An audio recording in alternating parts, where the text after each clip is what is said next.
This does raise the question for me of localism versus sort of national policy. So when you point out, for example, that both parties are subject to regulatory capture or that they're subject to their own stock portfolio, some people would say, okay, elect better people. We need to, if we just elect people of this party, it'll fix it. If we elect this guy, he's going to fix it. And then there's the sort of Thomas Sowell position, which is it's not a problem of people, it's a problem of incentive structures. Yes, incentive structures in Congress are just broken. Yep. And when you have this number of people, 435 people in Congress, who are controlling this amount of money and this amount of regulatory power, that will corrupt, right? I mean, you put that much power at the hands of a very small cadre of people, whether you're talking about in the executive branch, in the regulatory state, whether you're talking about people in the legislative branch, it's innately going to tempt them to enrich themselves and self-serve and self-deal. I mean, this is something that the founders actually were very much focused on, which was the idea the federal government was going to have very little power. And so this does raise the question of how much power you think the federal government ought to have. Because if we're talking about, kind of the solutions that get implemented, I'm a big fan of the idea that California ought to be California and Florida ought to be Florida, and basically that may be the only way that California and Florida can share a nation is if they're allowed to do what they want in their own particular purviews. But we, because of nationalized social media and because of the amount of power that's in the federal government, we focus in on the federal government. That means that we care deeply about what happens on the federal level every single day. If you went back 200 years, no one cared who the president was because the president didn't have that much power. So what do you think of the idea of sort of delegating power back down to the states instead of centralizing back up into a central government that does have the capacity to be used by both sides for corrupt purposes, for example? It depends. I mean, I think that, it's funny because I've always been super focused on national politics, but over the last several years, I've been a lot more honestly fascinated with what's happening in California. I think for obvious reasons, local politics is fascinating to me. And in terms of what impacts my day-to-day life, I've realized that these local decisions have more of an impact than what's happening on a federal level. There's a lot of gridlock and a lot of nonsense happening on a federal level, so I think that's part of the reason why it's not coming down to impact our lives on a daily basis. I think the federal government should be tapped. And that's why they say all politics, retail politics is local. Fix it at the local level where you live with your community and whatever. Get the things implemented that you want, the policies that you want. Fix them at your local level. And then go from there. Once you've done it at the local level, now you can basically say, you know what, let's take this and see if this will work at a federal level. And then you decide to run for office. And then you run on the platform and say, hey, look, this is what we did over here. And look, they love it. It's working. Maybe this is something that we can take to the nation. Who knows?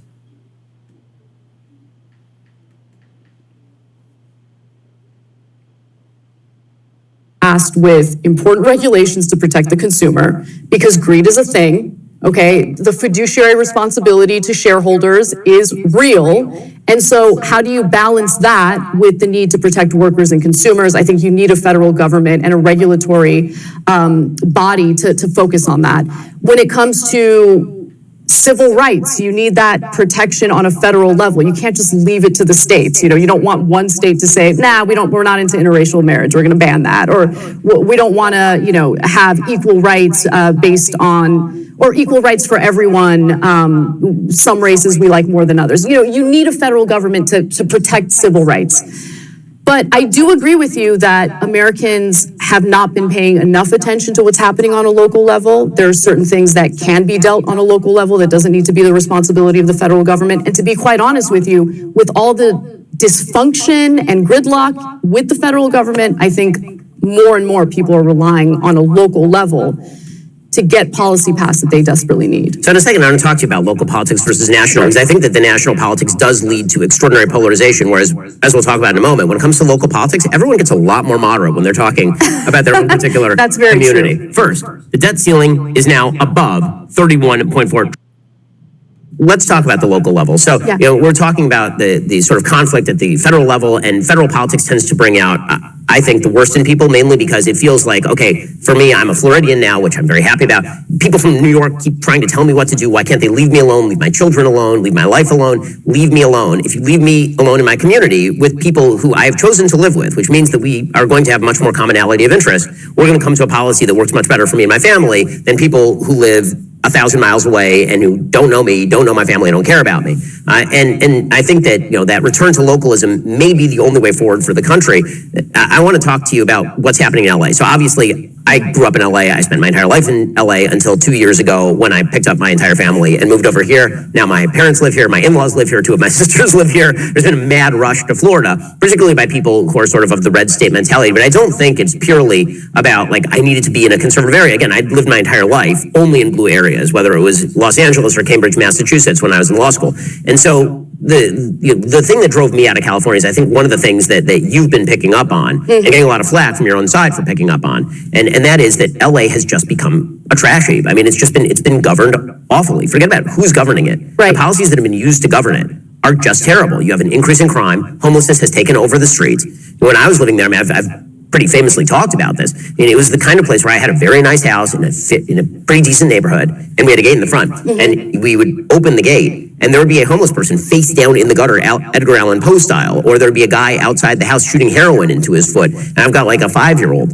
And this sort of stuff has become incredibly common in LA. You noticed it, and you've been getting all sorts of flack for it. Right, because when there are problems in society, we need solutions. And you can't find solutions unless you acknowledge what the problem is and then properly diagnose it. So my biggest issue right now, at least with the way the left has handled the discussion on homelessness in places like Los Angeles, is there's this housing first mentality where, oh, everything would be fine as long as we put everyone in housing.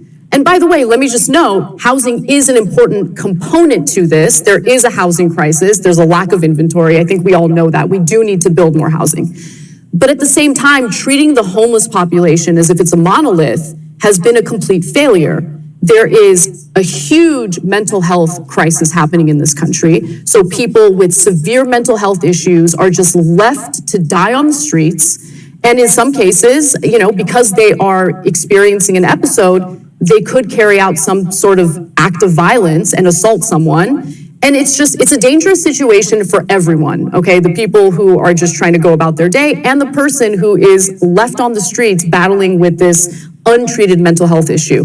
There are people who are obviously struggling with drug addiction, and you look at the number of overdose deaths, and it has skyrocketed. The approach that we have implemented is clearly not working. More people are dying.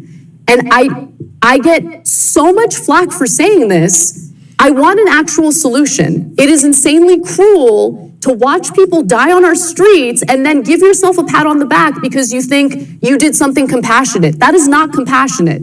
There's this insanity right now where, let's say we're talking about the same person struggling with a severe mental health issue. They're living on the streets.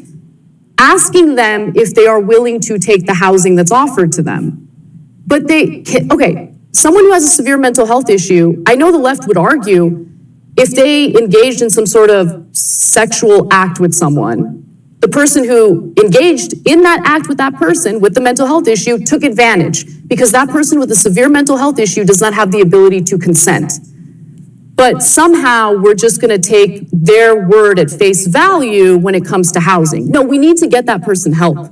They need help. And I don't care how vicious people think I am for saying that. It's just common sense. It really is. And denying that the problem... And here I would basically say, Anna, she's stating the problem absolutely succinctly, clearly, precisely. She's putting it out there. And we all know this on the right. And when we propose solutions, the people on the left don't want to listen to it because they say that we're out of touch, that we hate those people, that we're evil. We don't understand the situation. And as Anna said, it's just housing. All you do is put somebody into a house and the problem's fixed. Everything else goes away. And that's just not true. That is not true at all. You don't fix a problem of somebody with a mental illness and basically say, okay, here's a house, here's a home, go live your life. I mean, who does that? And all these policies that have caused the situation to exacerbate the way that it has, to grow multifold in dimension, these policies have all been put into place. And I don't mean to sound, everyone's going to say, oh, but Dr. Nasir, all you're doing is blaming the left. Well, there's blame to be put on the right as well, on Republicans too, But the majority of the time, like it said, is that this is that local politics. It's what's happening right now in Los Angeles, what's happening in San Francisco, what's happening in Detroit, what's happening in, Baltimore, what's happening in Austin, in Texas. I mean, just take a look at these states, in Chicago, take a look at the states. To the extent of the problems that are occurring, where states are being run by Democrats that are in blue controlled legislatures, I would venture to say, and correct me if I'm wrong, put it down in the comments below, let me know. I'm willing to take a look. I have not looked into this right now, something that I will do, but I would venture to say that those cities that are run by Democratic legislatures are so much more worse off than those cities that are being run by red state legislatures. Just saying, folks, just saying. Problem exists is the other part of this, right? Denying that there was definitely an increase in crime in big cities drives me crazy. I was assaulted in my own neighborhood. I shared the story. I was shocked at the kind of reaction I got from people who I typically agree with politically.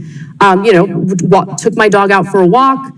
Two guys who were clearly on something. They appeared to be homeless, were walking by me or behind me as I was bending over to pick up my dog's mess.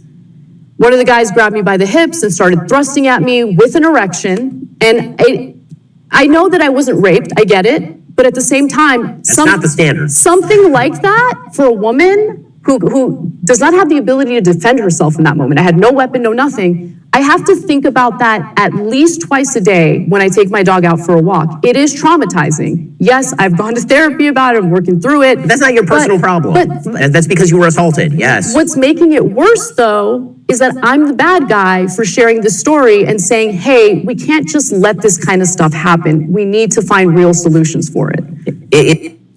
And that is oh my goodness. Wow. I had no idea. But these are the policies that the leftists have put into place. And like she said, if you shared this story and you were on the right, there's not a single person, on the right, not a single conservative, not a single Republican, that would have basically said, how dare you talk about this? Keep that thing quiet. That's not to be talked about. Oh, you're going to mess up the narrative. But it happened to her. She was assaulted. And thank God it wasn't a sex. But like you said, it doesn't matter. She was assaulted in a neighborhood where you're walking your dog. I mean, God forbid something worse could have happened. So the question is, and she says she brings it up, and she's the one that is being, I guess, verbally assaulted on the social media platforms, on Twitter, and wherever else wherever else, from leftists, basically telling her to shut up. What are you talking about? You shouldn't be bringing that thing up, because when she talks about this thing happening, it is those policies that have been put in place in those blue areas, those blue legislatures, blue policymakers, Democrats predominantly, leftists, liberals, progressives, that have put these policies in place that allow this situation to occur, where you can't walk the streets and be safe anymore, especially if you're a woman. And she talked about she didn't have a weapon or a gun. Now, I don't know what Anna's position is on the Second Amendment, but you know what? She ought to be seriously thinking, but you know what? Maybe she can't, because if she starts carrying a gun or goes for a permit, you know what? She's going to be even more lambasted by people on the left, because I'm not exactly sure where she stands on personal protection or on I know on the Second Amendment, I think she's against it. I'd have to check and see, but I would just venture to guess that if you toss a coin up in the air, you know what, and say yes or no, I'd be willing to bet on a safe bet that she's probably not, that she's against the Second Amendment and maybe against carrying, a concealed weapon. But what else are you going to do in those areas? You got to protect yourself, or let yourself, at the mercy of the criminal element. You can't be doing that. Anyways, we appreciate you taking the time to watch. You've been watching the Dr. Nasir Shaikh Show. This was part 3 of the debate between Anna and Ben at the Daily Wire. And If you haven't already done so, please subscribe to our channel, hit that notification bell, like, share, and follow us. Comment below, let us know what you think. And I'll give you my final thought, which is, when you're right, you're right, and when you're left, you're wrong. We'll see you again next time, folks. Take care and stay safe.